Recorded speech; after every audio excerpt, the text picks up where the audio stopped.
Hey guys, Albe here again with our BMW F800GS. As you guys can see, the bike is well lived and it's time now to do a 6,000 mile service. I bought all this stuff. Enough with the chit chat, let's get on it.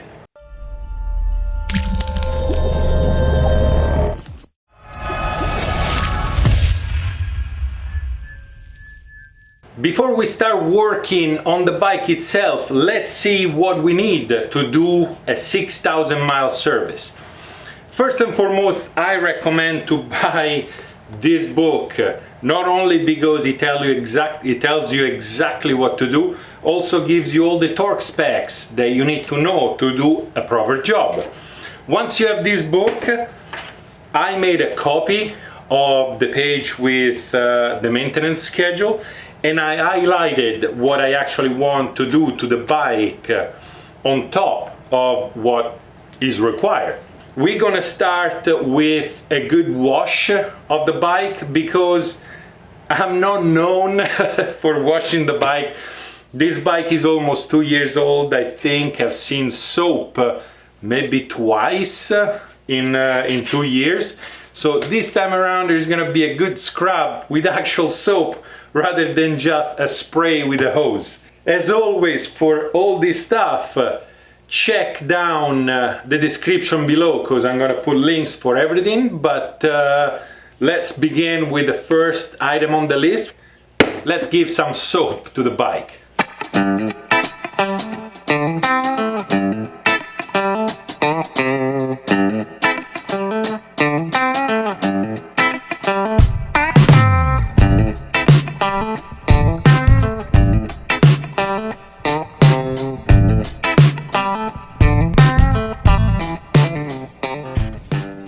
Now that the bike is clean, it's time to go for the first item on our list, which is cleaning, oiling and checking slack on the chain. And for that purpose I got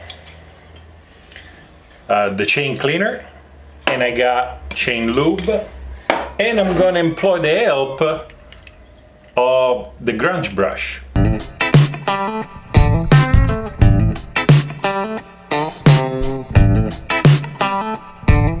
Now that the chain is clean and lubed, it's time to check the slack on the chain, and the slack is supposed to be 35 to 45 millimeters, top to bottom. So as always, get the lowest point on the chain, and we have 37 millimeters, so pretty good. It's time now to do an oil change. Now, follow the BMW procedure, therefore warm up the bike so that the oil mix up and is more fluid and comes out easy. Other than that, you guys can refer to my previous video. I'll put a link over here. And a few things to remember if you don't want to go look at the video is the drain plug is about 40 Newton meters, which translate to around 30 foot-pound of torque. The oil filter is around 14 Newton meters, which translate to around 10 foot-pound of torque. And every time you do an oil change the crash washer. The bike does not have a sight glass where you can actually see the oil level. The bike has a dipstick over here, so you're gonna have to deal with the dipstick to see if the oil level is done. But I'm gonna get right on it and I'll catch you up on the next item. So it's time now to check our air filter and the coolant. The coolant reservoir, it's right here. Easy to see, easy to find, and you can check the level without taking anything apart. The book says to remove the side fairing, but with a funnel, with a long beak and a little piston, you can actually you can actually top off the coolant right on the spot without taking anything apart, and it's very simple. As you guys know, if you've been following my channel for a while, there is already a video on how to replace the air filter, so I'm not gonna bore you to death by removing everything and showing you in this video, which is gonna be pretty long already to begin with. So what you need to do is remove the seat, remove this cowl, remember to unplug the power outlet over here.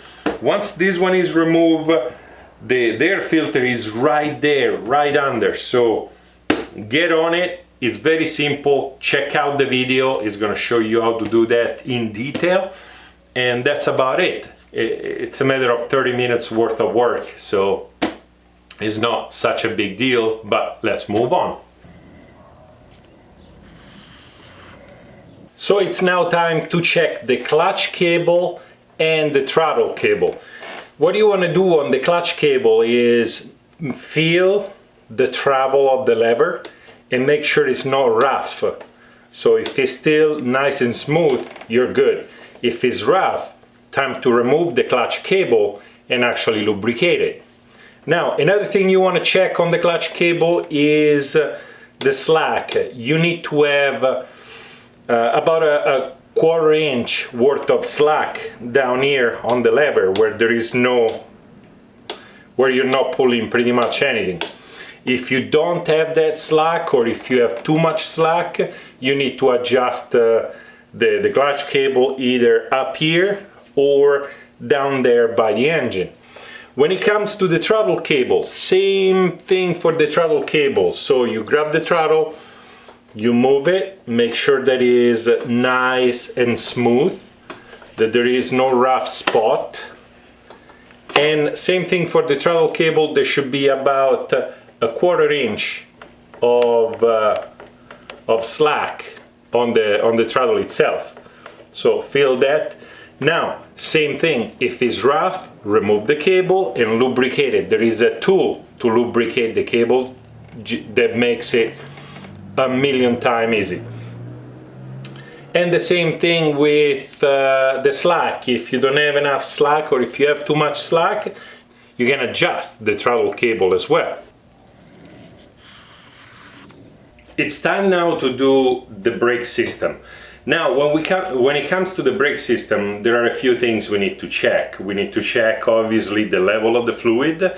We need to check the color of the fluid. We need to check the wear on the brake pads, and if we have leaks anywhere, pretty much just take a good look at it and see if anything is wrong with it. Now we have a reservoir up here for the front brakes. We have a reservoir down here for the rear brake.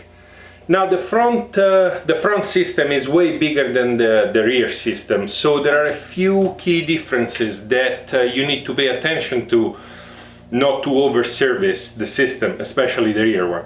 Now when it comes to the fluid, we check that the level is way up here, and we check the color. It needs to look clear. It shouldn't look cloudy, it shouldn't look darkened, just nice and clear. If it's not nice and clear, obviously you gotta replace the fluid, but on a 6,000 mile service, that shouldn't be the case. We check for leaks, and there are none. And when it comes to the rear brake, the rear brake system is very, very small. So as your pads wear out, you literally see the fluid level go down. What happens is, do not top off your rear brake system if you don't replace the brake pads, because as you push the piston of the caliper back in, the fluid level will come back up, and it's going to spill out if you top off the system with wore out pads, and you're going to literally see the fluid go from minimum all the way back to max. But let's go in order. Let's start with the front. As you're checking on the front brakes, you need to also take a look at the rotors. You need to make sure that there are no grooves. Now, lines are okay, grooves are not. If you look at the rotor right now, you can definitely see lines on it. What you need to do with your fingernail, go across and see if you feel any grooves in it. So if there are no grooves, you're okay. If there are grooves, and the groove is deep enough, you need to replace the disc. Now, replacing the disc is not that difficult. The problem is when you replace the disc, you also need to replace the brake pads Otherwise, if you replace the disc first, the brake pad is already ruined by that groove, and it's going to create the same groove on the new disc. Now, when it comes to the brake pad themselves, there are wear out lines on the brake pad right there. So with a little flashlight, take a look inside and make sure that those wear out lines are still visible.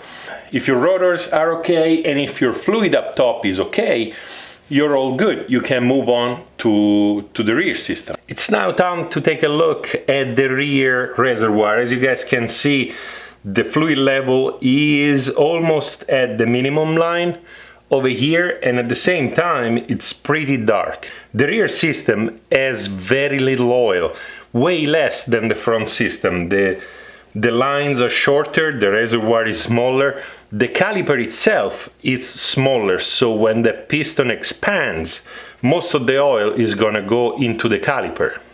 But let's take a look at the caliper. Let's take a look at the wear on the brake pads. Same thing as before. With your fingernail, go across. If your fingernail doesn't get stuck, you're good. Second of all, you look in there. Now the rear brake pads, because they're so small, there is not a wear line on it. You just take a look at them and make sure you still have some meat on it. In my case, there is enough for a few miles, but they're getting close to need replacement. Actually, the rear brake pads are wearing more than the front one because I use the bike mainly off-road, where I rarely use the front brakes. So in the end, take a good look at the dual system. Calipers, hoses, discs, and fluid and everything else. And if everything looks good, you can just skip right over. If you need to replace a few parts, stay tuned because we're gonna take care of that in another video. Next step on our 6,000 mile service journey is going to be the steering head. We want to make sure that the steering head is well lubricated and that the bearing inside the steering head are actually working properly, that they're not wore out or anything else.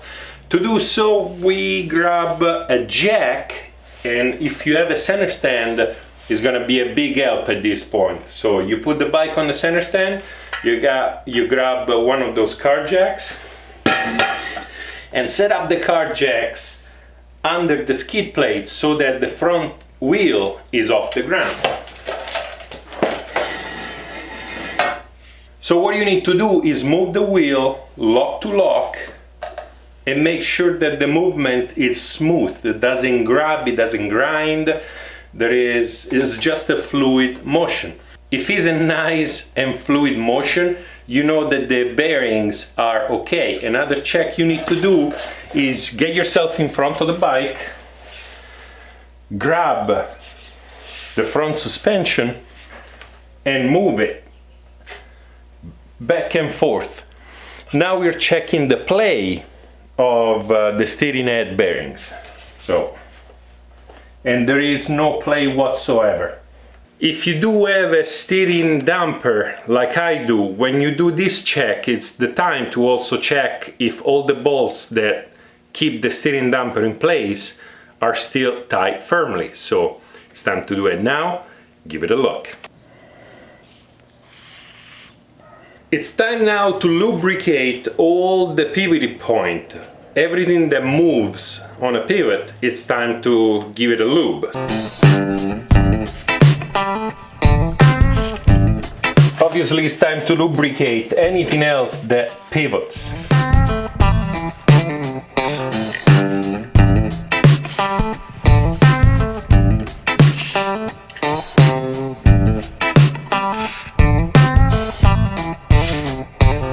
If you have aftermarket levers that pivot, this would be the time to do them as well. It's now time to pull out our faithful torque wrench and start checking all the important nuts and bolts. I'm going to start with the one over here the clamp, the suspension, the front suspension. As you guys can see, I have the torque specs already written down all over the bike. So I'm gonna start doing those. Then I'm gonna move to the one on the bottom, and we're gonna do a bunch of other stuff around.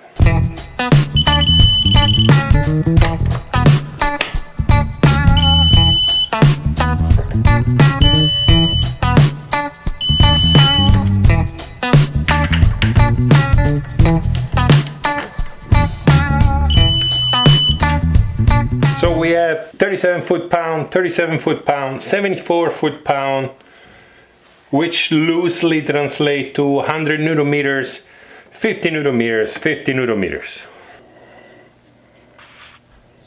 This is probably the easiest check of them all. It's now time to check lights and turn signal, front and back. So let's start with the lights.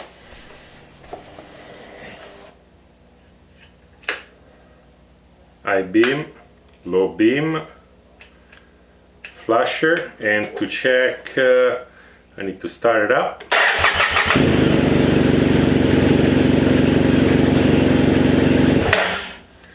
That works. And at this point we're gonna check left signal, right signal, hazard lights, and brake. It's now time to check our wheels. In my case, I have two sets, one for off-road, one for road use, and I interchange them probably once or twice a month, and every time I do the checks. So in my case, I'm pretty sure my wheels are all good. But if you have a single set, what you need to check at this point is for the axle and the bearings to be lubricated properly. You need to check for the bolts to be tied at the right torque specs. I believe this one on this side is around 22 foot-pound. It's time for you to check the spokes. Make sure that the spokes are tight and they're not bent, as well as the rim. Check the rim for notches, see if it's bent or anything else. And check the tire itself. Make sure it's up to the pressure you want it to be, and that is not too wore out. In my case, my off-road tire, it's on the limit, it's almost right there ready to be replaced. Once you're done with the tire, we're pretty much done. The only other thing is you need to check for codes. To do this, you either need to spend around $300 or $400 for the tools that actually checks for codes, or you can take it to a BMW dealer. The only thing I have is the service light on, because I do the services myself and I don't much care. But if it does bother you, take it to the BMW dealer. I believe last time I went over there was around $35 to have it turned off. So that's it. Once you're done that, you're done with your service. We are finally done with our 6,000 miles service for the BMW F800GS.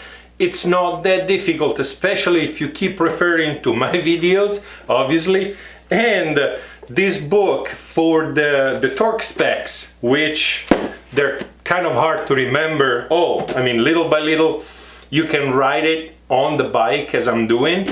But if you need a list of torque specs, that book is probably the best option. Other than buying the parts, you are going to save a whole bunch of money compared if you actually took the bike to a BMW dealer. Now, if you are mechanically inclined, sure, do your service yourself. If you are not mechanically inclined, saving money this way might cost you on the long run down the road. But if you pay attention to the details and you follow the instructions step by step, there should be no reason why you cannot do this yourself. So I hope you guys enjoyed the video. This has been a long video. It took me even longer to shoot it because I had to set the camera and everything.